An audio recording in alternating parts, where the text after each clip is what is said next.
Olá a todos, sejam muito bem-vindos. Espero que estejam muito bem.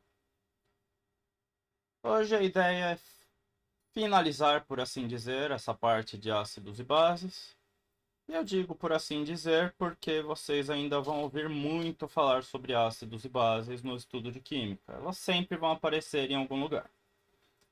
Então agora vamos fazer um comparativo entre essas substâncias e entender um pouco mais sobre acidez e basicidade. Então, primeiro, os ácidos em geral são solúveis em água, enquanto as bases, apenas aquelas formadas pelos metais alcalinos, então os metais da família 1 da tabela periódica, e o hidróxido de amônio. As demais são consideradas insolúveis. Os ácidos são substâncias moleculares, ou seja, formados por ligações covalentes. Por isso, inclusive, como já dissemos anteriormente, eles sofrem ionização. Quando misturados em água, são formados íons que não existiam, enquanto as bases, principalmente aquelas formadas pelos metais alcalinos e alcalino-terrosos, então famílias 1 e 2 da tabela, são compostos iônicos. As demais são consideradas moleculares. Mas então, essas bases fortes, essas formadas pelos metais alcalinos e alcalino-terrosos, são substâncias que sofrem dissociação iônica. Elas já são formadas por íons e esses íons vão apenas se separar quando misturados em água. Por isso, tanto os ácidos como esse tipo de bases são condutores de eletricidade. Lembrando que para uma substância conduzir eletricidade, ela precisa ter esses íons livres. Para reconhecer um ácido e uma base, isso já seria principalmente em laboratório, apesar de podermos fazer em casa também com algumas substâncias do nosso dia a dia. Desculpem. Podemos utilizar tanto equipamentos que medem o pH e assim então vamos saber se é um ácido ou se é uma base, como substâncias mais simples que através da mudança de coloração vão indicar se aquela substância é um ácido ou uma base. E um conceito muito importante sobre eles.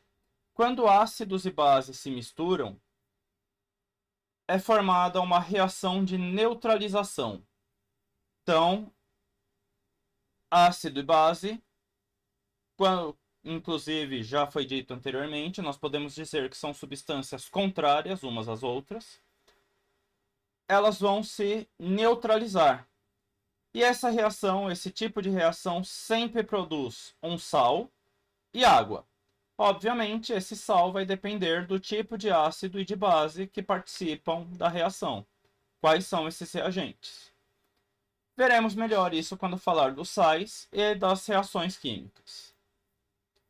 Então, a medida de acidez ou basicidade, também chamada de pH. O que seria esse pH? pH é uma sigla que significa potencial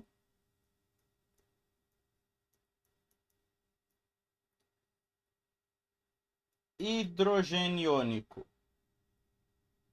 Hidrogeniônico. Iônico. A sigla P minúsculo, H maiúsculo. E vocês podem perceber, então, por essa palavra aqui, que está falando do hidrogênio e de íon ao mesmo tempo. Ou seja, tem a ver diretamente com a formação de H+, do íon hidrogênio. Isso é uma escala que vai de 0 a 14, passando pelo 7, que é o neutro. Opa, que feio. Isso é a fome. Neutro. Entre 0 e 7, nós temos os ácidos. Quanto mais próximo do zero, mais ácida é a substância. E entre 7 e 14, nós temos as bases. Quanto mais próximo do 14, mais alcalina vai ser aquela substância. E mesmo que não percebamos, isso faz parte do nosso dia a dia. Nós temos ácidos e bases em contato direto com o nosso corpo, inclusive. Por exemplo, daqui a pouco, inclusive, vai aparecer, no nosso suco gástrico existe ácido clorídrico. É uma substância que tem o pH aqui próximo a zero. Por outro lado, é comum utilizarmos em casa, algumas pessoas pelo menos, hidróxido de sódio, que é a soda cáustica, para fazer limpeza em alguns locais. Isso é uma base que tem o pH próximo a 14. Então, quanto mais para cima aumenta a basicidade, então é uma base mais forte. Quanto mais para baixo, aumenta a acidez. Então vai ser um ácido mais forte. Para medir isso, ou nesse caso apenas para indicar, nós temos os indicadores ácido-base, que são normalmente líquidos, que ao misturar, ao gotejar em um ácido ou uma base, vai haver uma alteração de cor. E através então dessa alteração de cor, nós teremos uma ideia de qual é essa substância. Eles não indicam o pH exato, apenas nos dão, novamente, uma ideia se é um ácido ou se é uma base. Temos também os papéis de tornassol, papel de tornassol azul, papel de tornassol rosa, apesar de aqui aparecer laranja, mas não, ele é rosa.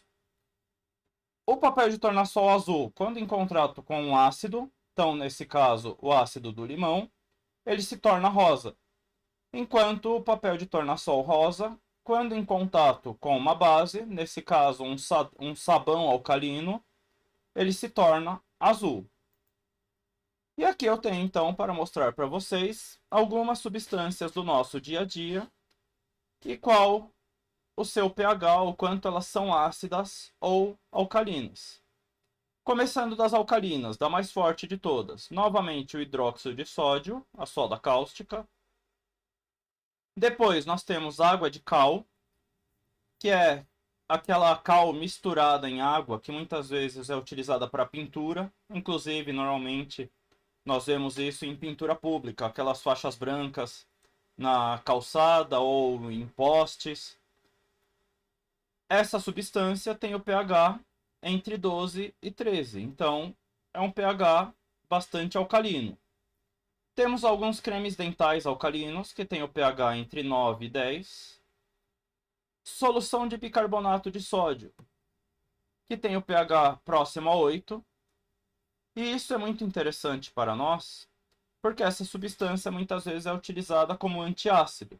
Quando nós estamos com azia, com queimação no estômago, que é porque o estômago está muito ácido, então nós tomamos uma base, não pode ser qualquer uma, se tomarmos essa, vamos morrer, ou pelo menos passar muito mal.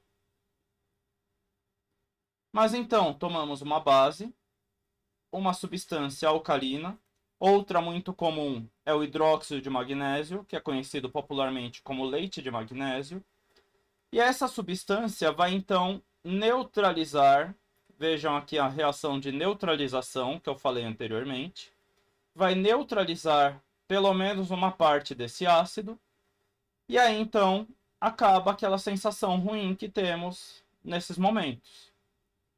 A água pura tem o pH 7. Lembrem, água pura é aquela que seria apenas água mesmo, não a água potável que nós bebemos, que tem sais dissolvidos.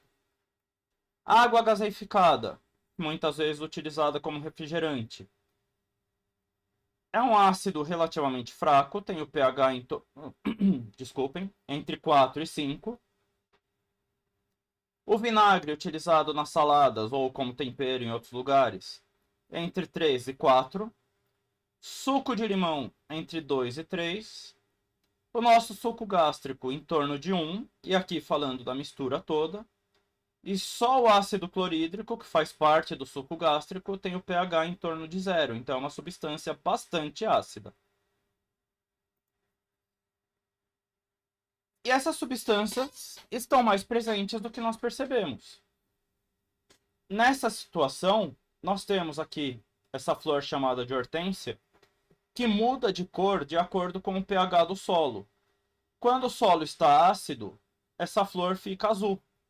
Quando o pH está alcalino, essa flor fica rosa. Inclusive, muitas vezes é usado, por assim dizer, como um sensor ambiental. Flores desse tipo são plantadas em alguns locais justamente para fazer um monitoramento ambiental e saber, então, como está aquela região com relação ao pH. Se está muito ácida ou muito alcalina, inclusive, tem bastante a ver com a chuva ácida. Então, nesse momento, finalizamos essa parte dos ácidos e bases. E no próximo vídeo, vamos falar dos sais. Muito obrigado a todos e até a próxima.